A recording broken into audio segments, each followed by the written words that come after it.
This is my friendly conversation with you. तो hello to everyone, मैं रिमी वात्स्यान। तो आज मैं आपसे जस्ट ये शेयर करने वाली हूँ कि जो ये न्यूमरोलॉजी की, जैसे मैं आपसे वीडियोस शेयर कर रही हूँ कि ये न्यूमरोलॉजी मेरे लिए कब इंटरेस्टिंग बना, मैंने इसमें जो इंटरेस्ट है वो कब से क्रिएट किया। तो मैं कोई इसमें ज़्यादा विश्वास नहीं करती। विश्वास तो मैं किसी चीज़ में, मतलब मैं थोड़ी सी थी कि जो प्रेजेंट टाइम है उसी को मानने वाली थी, या किसी टोटके को, या ये नंबर्स कुछ होते हैं एस्ट्रो के ज्ञान को, मेरा इसमें कोई भी इंटरेस्ट नहीं था। अभी भी इतना नहीं है। अभी जस्ट जो न्यूमरोलॉजी में मेरा इंटरेस्ट क्रिएट हुआ, मैं जस्ट उसके बारे आपके साथ अपनी फीलिंग शेयर करने वाली हूँ। तो जब हमारा ग्रेजुएशन का टाइम था ना, तो ग्रेजुएशन के टाइम में हॉलीडेज थी, तो मुझे फ्री रहना शुरू से ही पसंद नहीं। मुझे ये होता है कि कोई ना कोई एक्टिविटी आप करते जाओ, ठीक है।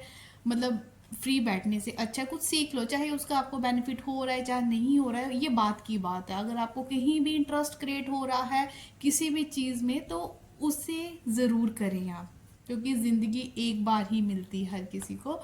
तो कुछ भी दिल में ये लेके ना चले जाएं इस दुनिया से कि ये तो रह ही गया। जैसे काफ़ी लोगों को मैं देखती हूँ कि जो एज्ड पर्सन होते हैं, फिर वो बोलते हैं कि मैं ये करना चाहता था, कुछ ऐसी बंदिशें थी कि मैं नहीं कर पाया। तो उस टाइम लगता है, मेरे मन में ये आता है कि देखो अब तो इसकी लाइफ के कुछ ही पल रह गए हैं, क्या ये दुनिया से ऐसे ही चला जाएगा। तो मैं भी अपने दिल में ऐसी कोई चीज़ नहीं रखना चाहती कि जो मैं बहुत दिल से चाह रही हूँ और मैं नहीं करूँ। चाहे उसके मुझे एफर्ट्स मिले या ना मिले, मैं कोशिश करती ही हूँ। तो ऐसे ही मुझे था, न्यूमरोलॉजी में इंटरेस्ट आया। कुछ मैंने ना उस टाइम चैनल्स पे न्यूमरोलॉजी के वीडियोस आते थे, मतलब डेली उनको देखना। फिर एक बेसिक सा कोर्स किया मैंने उसका, न्यूमरोलॉजी का बिल्कुल बेसिक सा। बेसिक कोर्स को करने के बाद भी ऐसा नहीं था कि मैं इसमें बहुत विश्वास करती थी। Just this is a type of academic knowledge for me, कि हाँ एक सब्जेक्ट मैंने और सीख लिया। तो ऐसे सीख लिया। सीखने के बाद अब जब मैंने बोला कि चल तू अपनी डेट ऑफ बर्थ बता, मैंने ऐसे जैसे अपने फ्रेंड्स की, अपने नियर डियर वंस की ऐसी डेट ऑफ बर्थ बतानी, तो उनमें से काफ़ी लोगों का ऐसे रिप्लाई आना, यार ये तो हमें अभी, मैंने अपने पंडित से जब अपने टिपड़ा वगैरह दिखाया था, तो यही बातें मुझे काफ़ी, इसमें 50% या 60% ऐसी बातें हैं जो मुझे मेरे पंडित ने भी बताई। तो मुझे लगा वाह यार, ये तो अंक कमाल के हैं, कि मैं तो जस्ट वही बोल रही हूँ जो मैंने सीखा कि अंक 5 का क्या काम होता है, या आपकी डेट ऑफ बर्थ में 4 आ रहा है, इतनी बार रेपिटेशन में आ रहा है, तो क्या होगा। It means it works. तो सबसे ज़्यादा मुझे इंटरेस्ट तब क्रिएट हुआ जब आफ्टर मास्टर्स मैंने एक स्कूल में बस 6 मंथ के लिए ही मैंने पढ़ाया, ठीक है। एक स्कूल में गई, तो वहाँ पे जब एक आई थिंक लेक्चर फ्री था, तो ऐसे ही किसी को पता चला कि मैडम ऐसे डेट ऑफ बर्थ देख लेते हैं। तो फिर मैंने क्या किया, तो मैम ने बोला कि डेट ऑफ बर्थ देखना मेरी ना। तो वो मैम थे, आई थिंक 33+ थे। तो मतलब उनको थोड़ा शादी को लेके था कि अब नहीं, मैं मेरा हो ही नहीं रहा, कहीं टिपड़े नहीं मिलने या कुछ नहीं हो रहा, तो अब इस साल के बाद मतलब मैं ड्रॉप ही कर दूंगी शादी का आइडिया अपनी लाइफ से, ये मुझे नहीं करनी है। तो मैंने ऐसे ही बोला कि मैम आप अपनी डेट ऑफ बर्थ बताओ।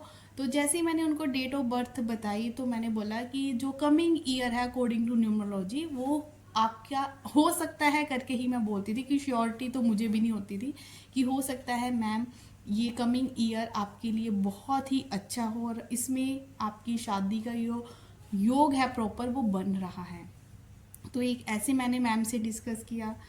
तो फिर हर किसी को इंटरेस्ट होता है कि मेरा भी बता, ऐसे बात जब होती रही कि हाँ ऐसे रिमी मैम ऐसे देखते हैं, तो एक मैडम ने और दिखाया, आई थिंक वो उस स्कूल के प्रिंसिपल थे। तो जब उन्होंने मुझे दिखाया, तो मुझे नहीं पता कि वैसे बोलते ना, आपकी बोली हुई हर एक बात कभी भी सच हो सकती है। तो मैंने उस मैम की जब डेट ऑफ बर्थ देखी, ओवरऑल तो चलो ठीक था सब, लेकिन जो ईयर वो चल रहा था उसमें मैंने मैम को बोला please take care of your health. तो मुझे नहीं पता था, मैंने जस्ट इतना बोला कि थोड़े हेल्थ इश्यूज हो सकते हैं आपको। तो उसके बाद नॉर्मल था मेरे लिए। तो ऐसे ही मैंने उस स्कूल में मोस्टली टीचर्स ने मेरे से जो डिस्कस किया मैंने बताया। फिर मैं बोला कि जैसे आफ्टर 6 मंथ मैंने वो स्कूल छोड़ दिया, क्योंकि इतना नहीं मतलब हो पा रहा था। इससे अच्छा तो मेरा ट्यूशन मैं घर पे करती थी, वो ज़्यादा मेरे लिए अच्छा था। तो जब मैंने देखा कि मैं घर में बैठी थी, ऐसे ही मुझे किसी उसी स्कूल के टीचर का कॉल आया। तो बोला कि मैम ऐसे ना, मैंने सुना है कि आप ऐसे डेट ऑफ बर्थ के बाद देखते हो और बताते हो, तो मेरी भी बताओ। तो मैंने कहा ma'am just it's normal knowledge, कि इतना भी नहीं आता मुझे। तो कहते नहीं मैम, जो भी टीचर्स हैं ना वो वहाँ स्कूल के बोल रहे हैं कि वो वाली मैम ने जो जो हमें कहा वो हुआ। मैंने जिस टीचर को बोला था कि मैम आपका ये शादी का योग है, तो हुआ वैसे ही हुआ। और मैं उस प्रिंसिपल टीचर को मैंने बोला था कि ma'am take care of your health, maybe health issues हो सकते हैं। तो आई थिंक उनको उस ईयर इतने ज़्यादा हेल्थ इश्यूज हुए ना, फिर मुझे खुद को ऐसे लगा कि मैंने यार ज़्यादा ही तो नहीं बोल दिया था। और तब से ना मुझे एक इंटरेस्ट के साथ साथ एक फेथ भी क्रिएट हो गया कि है, इन अंकों में कुछ है। अगर उस परम पिता परमात्मा ने हमें इस जन्म तिथि के साथ पैदा किया है, तो वो अंक बोलते हैं, उसका प्रभाव है। और फिर जब मैंने इसमें बहुत फेथ किया तो मैंने देखा कि अगर मेरी डेट ऑफ बर्थ का जो मूलांक है, भाग्यांक है, ऐसा है, तो ऐसे हो रहा है, वो होगा। हर अंक आपकी डेट ऑफ बर्थ में हमें क्या कर रहा है, इम्पैक्ट कर रहा है। कई बार होता है कि हमारा क्या होता है कि मेरा भी ड्राइवर वन है और दूसरे का भी ड्राइवर वन है, लेकिन जो मेरे में एक लीडरशिप क्वालिटी है, मैं मतलब जो भी एक ही पॉइंट्स होते हैं मेरे में, दूसरे में नहीं है। अब बोलेंगे कि यार आपका भी ड्राइवर वन है, वो तो ऐसा नहीं है, आप तो बोलते हो कि ड्राइवर वन वाले ऐसे होते हैं। देखो, ये जितने भी प्लैनेट्स होते हैं ना, ये हमसे कब खुश होते हैं, ये तब खुश होते हैं अगर हम उनके अकॉर्डिंग चलें। एक चाहता है हमसे पंक्चुअलिटी, चाहता है हमें एक कॉन्फिडेंस, नॉलेज, ये तब करेगा जब मैं एक के अकॉर्डिंग चलूँगी। अगर हम नहीं कर रहे, इट मीन्स हमने उस प्लैनेट की एनर्जी को क्या कर रखा है, ड्रॉप कर रखा है, हम उसकी एनर्जी को यूटिलाइज ही नहीं कर रहे, तो वो हमें बेनिफिट कहाँ से देगा। तो सबसे पहले हर किसी को अपनी डेट ऑफ बर्थ से क्या आना चाहिए, भाग्यांक और मूलांक निकालना आना चाहिए। मतलब ऐसे ही सोचो, मैं ये नहीं बोल रही कि आप इसमें बहुत ज़्यादा ब्लाइंड ट्रस्ट करो या कुछ करो। ऐसे सोचो, अगर उस परमात्मा ने ये अंक हमें दिए हैं तो कुछ तो होगा ना इसमें, ठीक है।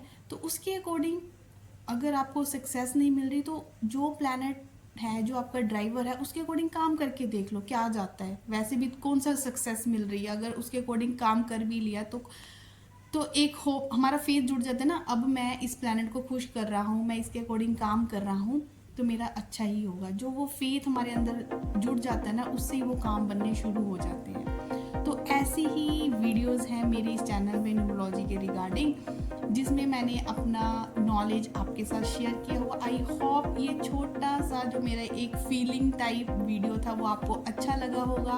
अच्छा लगा है तो please hit the like button, subscribe my channel, और नेक्स्ट वीडियो के लिए नोटिफिकेशन बेल को प्रेस कर ले। मिलते हैं नेक्स्ट वीडियो में, till then take care, bye bye.